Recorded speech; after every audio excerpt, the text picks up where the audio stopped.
Coucou YouTube, on se retrouve aujourd'hui en live sur Twitch pour vous parler de la pile à lire, pioche à lire je pense, de septembre. J'ai mis 1, 2, 3, 4, 5, 6, 7, 8, 9, 10, 11, 12 livres, 13 livres, parce que j'en ai mis un autre à côté.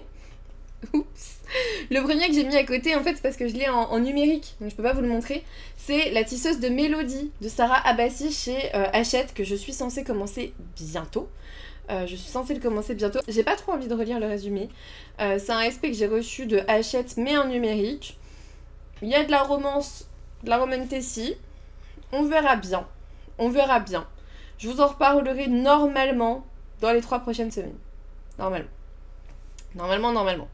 Ensuite, bien sûr, il y a ma lecture en cours, qui est Un serment d'ombre et de glace de Jennifer Bacré chez Nessiane. Dans cette histoire, on suit Elora. Attends, je viens de le dire en live, en plus, je suis désolée. Dans cette histoire, on suit Elora, qui a globalement perdu sa famille en une nuit. Ses parents sont décédés, mais elle n'a pas vu les corps, je crois.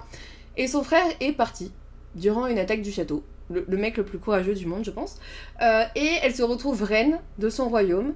Je pense qu'elle noie son chagrin et elle fait son deuil de sa famille et de son idéal de vie en lançant des campagnes pour aller conquérir les autres royaumes. Et on la découvre en fait au moment où elle revient. Elle vient de conquérir un nouveau royaume. Et il se passe des trucs assez particuliers dans cette cour. Moi j'aime beaucoup parce qu'il y a plein de gens qui meurent dès le début, ça c'est un truc, mais je me dis, oh c'est pas mal. Tu vois que l'autrice en fait elle a ce côté sadique du fais gaffe, ils vont pas tous survivre à la fin. Quand tu tues des gens dès le début, souvent c'est ce que je me dis. Donc j'attends de voir un petit peu, je vous en parlerai bien sûr. Ensuite, j'ai mis la lecture commune que j'ai loupée.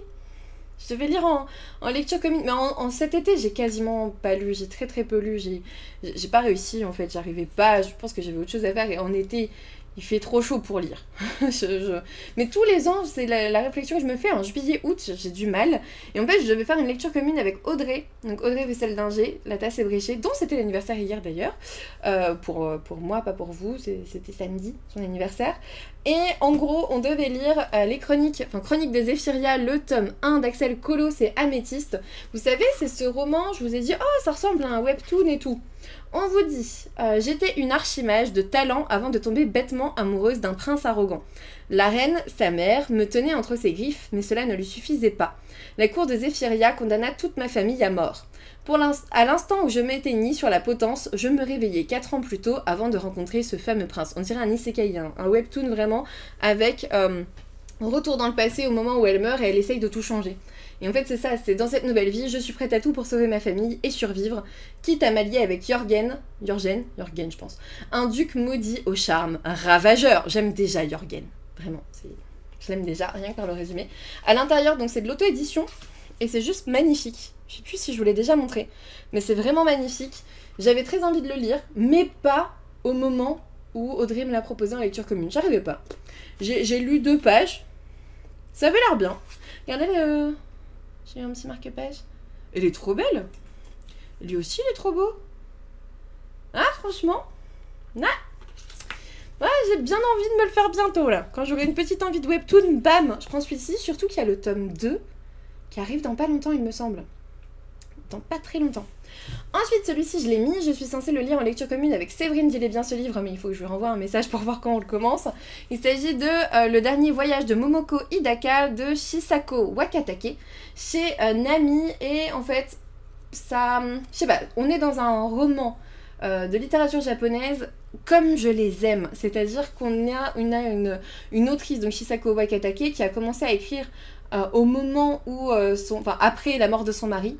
Et elle va écrire l'histoire de Momoko, qui à 24 ans s'est installée dans la grande ville à Tokyo pour fuir les contraintes de sa vie à la campagne. Et en gros, elle a pris le chemin que la société lui dictait. Mariage, pavillon, enfant. Aujourd'hui, elle a 74 ans. Et Momoko est seule. Elle a tout le temps pour penser aux rêves qu'elle a eus autrefois, à l'amour, à la solitude, à la vieillesse et à la mort. Et alors que se réveillent en elle les voix des êtres chers qui l'ont quittée, elle en vient à se demander ce qu'est réellement le bonheur. Et c'est le genre de lecture qui parfois me met un peu mal, mais qui me fait quand même beaucoup réfléchir et que j'aime beaucoup. Donc, hâte de le lire avec Séverine. Il faut que je vous renvoie un petit message.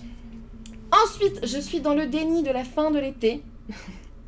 Et du coup, j'aimerais lire avant le 21 septembre un livre avec le mot été dedans, qui est Encore 6 mois d'été de Daisy Garrison, publié par Hachette. Et en fait, dans ce roman, on suit Mina et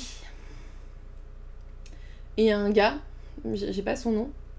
Et en fait, on est au niveau de l'été, au moment où il parle de fac, etc. Et je me dis, avec la rentrée, en vrai, ça peut passer. Surtout qu'il est petit, il fait 300 pages. Tranquille. Donc on a Mina et Kaplan. Franchement, en plus, au tout... C'est écrit gros, quoi. Et au tout début, t'as des mini-chapitres. Regarde. Ça va aller vite à lire, ça.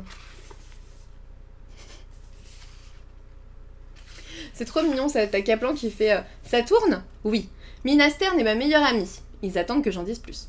Ouais, c'est tout. Mais ce n'est pas rien, attention, c'est ma personne préférée au monde. C'est juste trop mignon. C'est juste trop mignon. Donc voilà, on est un peu dans cette histoire entre deux adolescents qui vont... Enfin, deux jeunes adultes, en fait, maintenant, qui vont bientôt aller à la fac. Je pense que ça se voit bien sur la couverture. Et je me dis, en septembre, en vrai, il passe encore. Après, en octobre-novembre, c'est mort. Donc... c'est maintenant ou jamais, Manon. Ensuite, j'ai mis aussi une lecture commune qu'on a sur le Discord. A Dawn of Onyx de Kate Golden chez Olympe, donc les pierres sacrées, le tome 1. Il fait quand même... Oh, il y a plein de pages blanches à la fin. Oh, c'est écrit tout petit. 433 pages. Non mais sérieusement, écrivez plus petit encore. Regarde. Non mais enfin... Après, c'est peut-être parce que j'ai sorti le Hachette juste avant, mais... Enfin... Je sais pas si ça se voit, la différence en vidéo, mais je vous jure qu'en vrai, on voit que ça. En vrai, on voit que ça. Bon, c'est tout. Dans cette histoire, on vous dit Arwen n'avait jamais pensé être courageuse. Pourtant, lorsque des soldats ennemis parviennent jusqu'à son village, elle n'hésite pas à offrir sa vie pour protéger sa famille. Faite prisonnière et emmenée dans le royaume le plus dangereux du continent, elle doit utiliser ses étranges capacités magiques pour soigner les soldats du cruel roi d'Onyx. J'aime déjà le cruel roi d'Onyx, personnellement. Et impossible d'affronter seuls les bois anciens et maléfiques qui entourent le château. Coopérer avec un autre prisonnier pourrait être son seul chemin vers la liberté, lui aussi j'aime déjà. Malheureusement, celui-ci est aussi exaspérant que rusé et ne semble pas particulièrement pressé de l'aider, ni même de s'évader. Tout en cherchant à s'échapper, Arwen découvre que le monde est bien plus vaste et plus compliqué qu'elle ne le pensait. Le lire va être un supplice pour mes yeux, mais on est d'accord, Azel, putain. Première phrase. Putain, faut pas être endormi. Hein. Il y a une carte. Une petite carte. Première phrase. Rêtre et Alden étaient probablement morts. Oh, ça j'aime bien. C'est qui? Je n'aurais su dire ce qui me donnait le plus envie de vomir. Le fait de m'avouer enfin cette vérité, ou mes poumons aussi douloureux que brûlants. Sur ce dernier point, il me fallait l'admettre, je ne pouvais m'en prendre qu'à moi-même. Cette partie de ma course matinale était toujours la plus brutale, mais en ce jour, cela faisait 1 an que les lettres avaient cessé d'arriver et, même si je m'étais juré de ne pas envisager le pire avant d'avoir une bonne raison de m'y résoudre, ce silence épistolaire était difficilement contestable. Ah ouais, mais la première phrase, je me dis, ok, je vais bien aimer. Ils étaient probablement morts. Ouais, cool, on commence par quelque chose d'intéressant. La gaieté, toujours. Celui-ci, je suis sûre de le lire. Parce que je l'attends depuis sa sortie en août. Et je le recevais pas. Et je le recevais pas. Et tout le monde l'a déjà lu, sauf moi. Mais j'ai reçu, en SP d'Hachette, un peu tard. Enfin, Demigods, tome 3, Aphrodite. Donc Demigods Academy, pardon, tome 3, Aphrodite d'Elisa S. Amore et Kira Legend. Que j'adore, mais genre j'adore, j'ai adoré le tome 1, j'ai adoré le tome 2, j'ai encore plus aimé le tome 2 en fait. Et là je me dis, avec un nom comme Aphrodite, alors que Aphrodite est une pétasse depuis la première seconde, où on la voit, c'est vraiment pas un spoil, hein, depuis le début s'ils me connaissent, pour le coup, je me dis, ça va donner.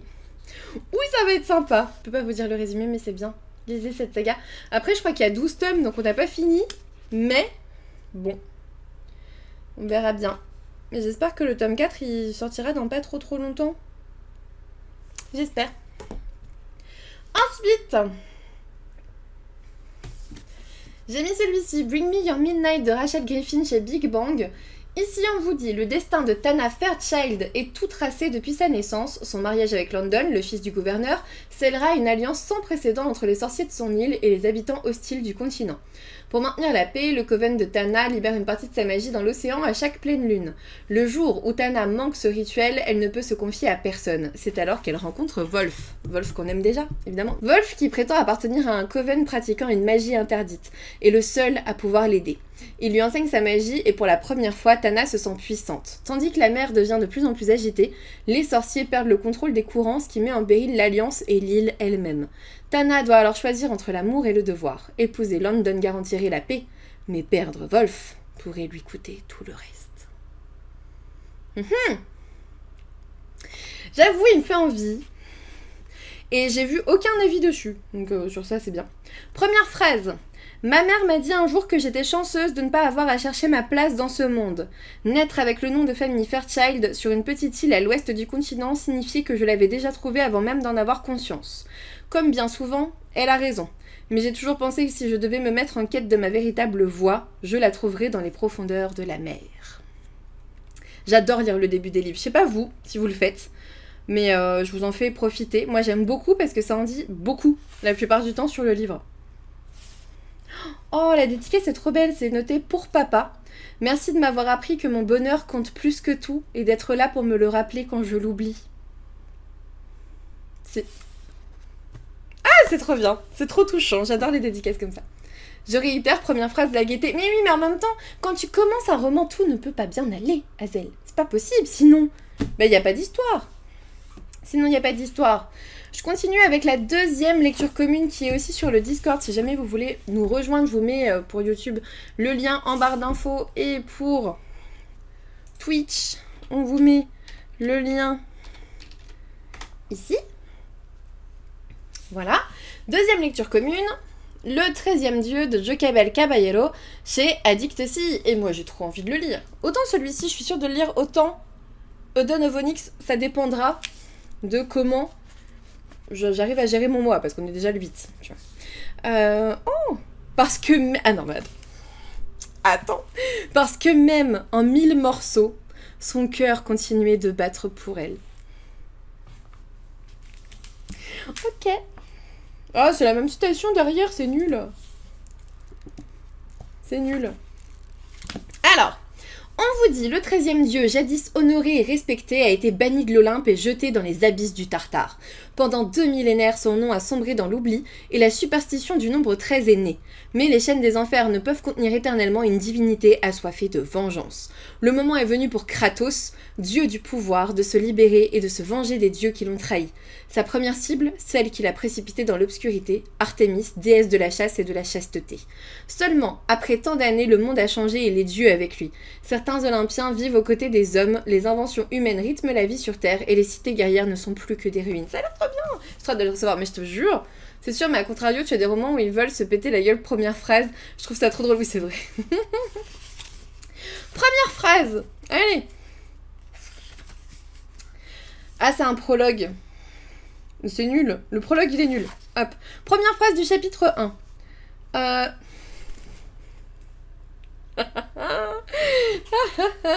Ça parle d'un truc que j'aime bien. Alors, dans les profondeurs obscures du royaume des morts, un homme survolait le mur cyclopéen. Les regards des âmes à proximité furent immédiatement attirés par sa présence. On est direct dans le royaume des morts. C'est trop bien.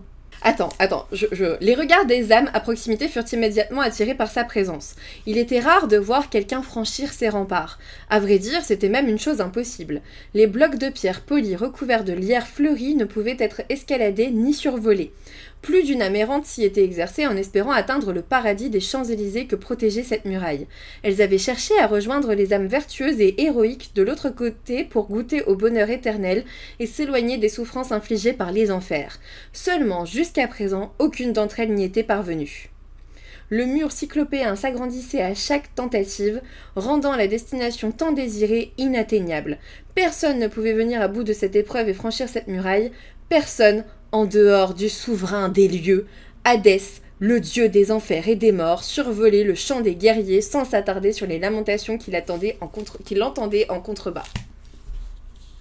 On parle d'Hadès dès la première page, du premier chapitre.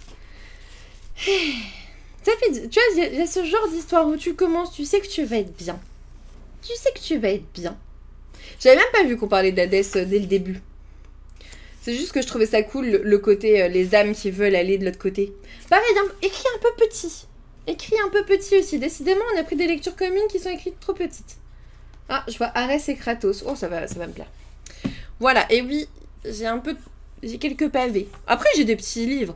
Le dernier voyage de Momoko et Daka, il se lit en une journée, tu vois. Encore 6 mois d'été, clairement, tu peux le lire en une journée aussi. Demi-Gods Academy aussi. En vrai, j'en ai mis des petits. Et puis, comme d'habitude, c'est une pioche à lire. Je vais pas tout lire, on le sait tous.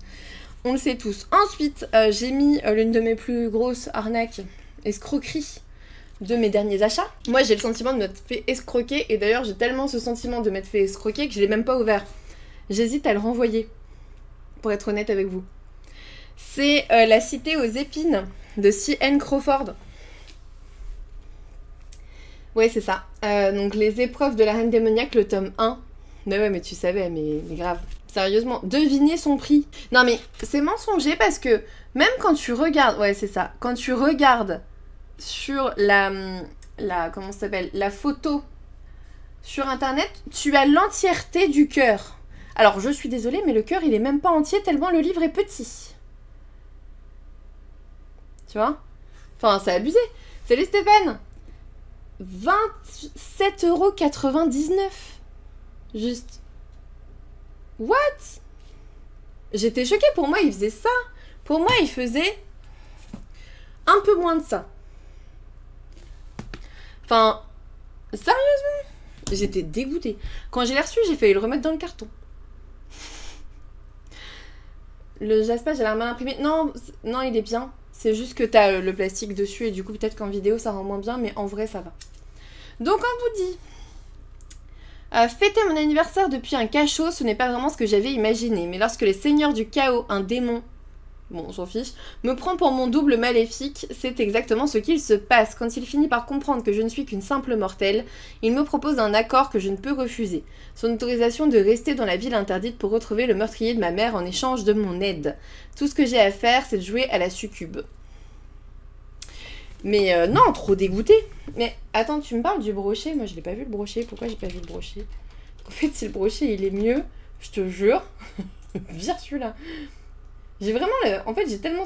Non, mais franchement, il y a un moment donné, on se moque de nous. Attendez, je vous montre. Juste... Elle est où, la ressemblance? Dans quel monde il est aussi gros que ça? Non, mais... Franchement... Regardez le mensonge du Jaspage, en fait, qui te fait croire qu'il va être plus gros. Non mais on est d'accord, c'est pire que le Big Mac au McDo qui a pas l'air du Big Mac. On est d'accord. Franchement, la publicité, elle est méga mensongère. Je suis désolée, j'ai pas acheté le même livre. Je vous jure, quand je l'ai sorti du carton, je fais c'est pas possible.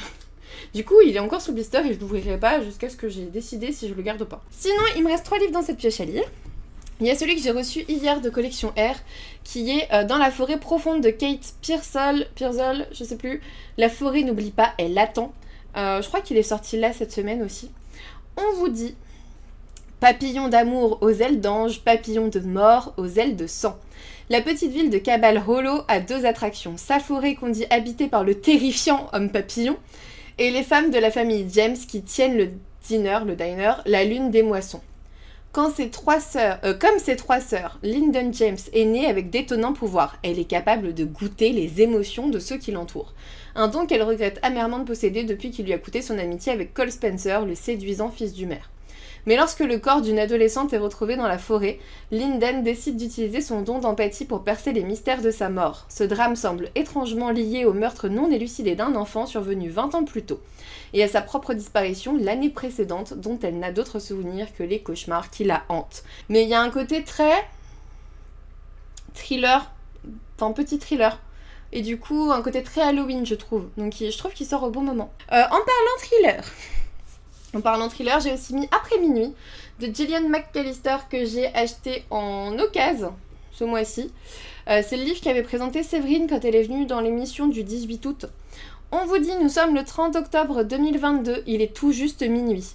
Dans la banlieue de Liverpool, Jane Brotherhood guette par la fenêtre le retour de son fils. Pourtant, Todd a 18 ans et la permission de sortie jusqu'à 1h du matin.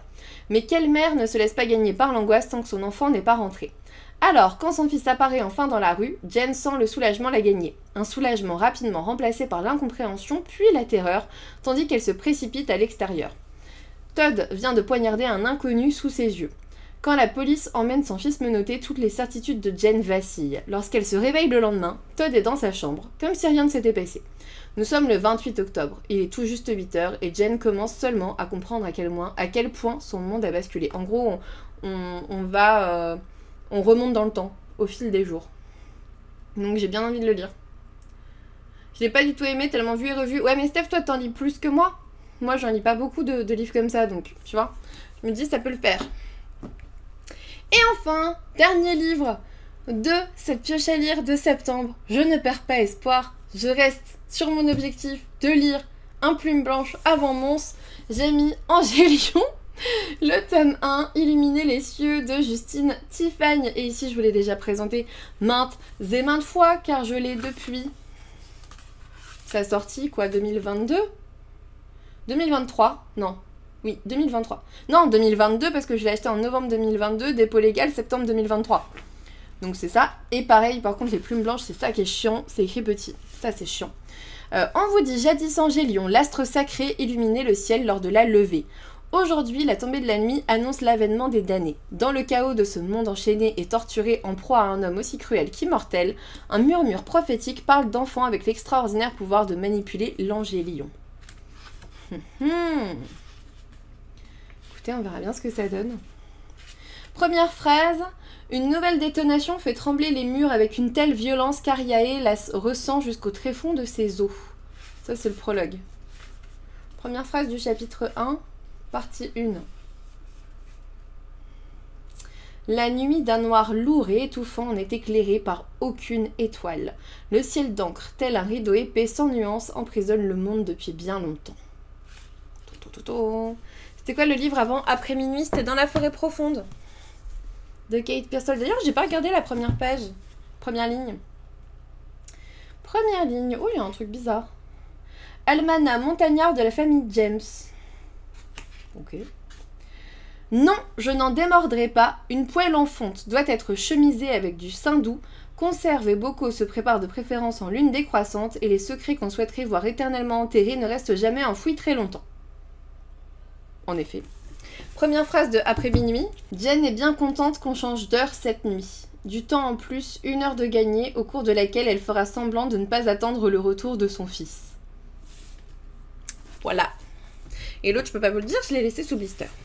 Du coup, voilà pour cette pioche à lire de septembre. Évidemment, je vous l'ai dit, je ne lirai pas tout, sauf si j'ai une grosse fièvre de lecture qui me tombe dessus. C'est possible, après un été où j'ai pas beaucoup lu, il est possible que d'un coup, je lise beaucoup. On verra bien. En tout cas, j'espère que cette vidéo vous a plu. N'hésitez pas à me laisser un petit pouce bleu, à vous abonner si ce n'est toujours pas fait. Et puis moi, je vous dis à bientôt pour une nouvelle vidéo.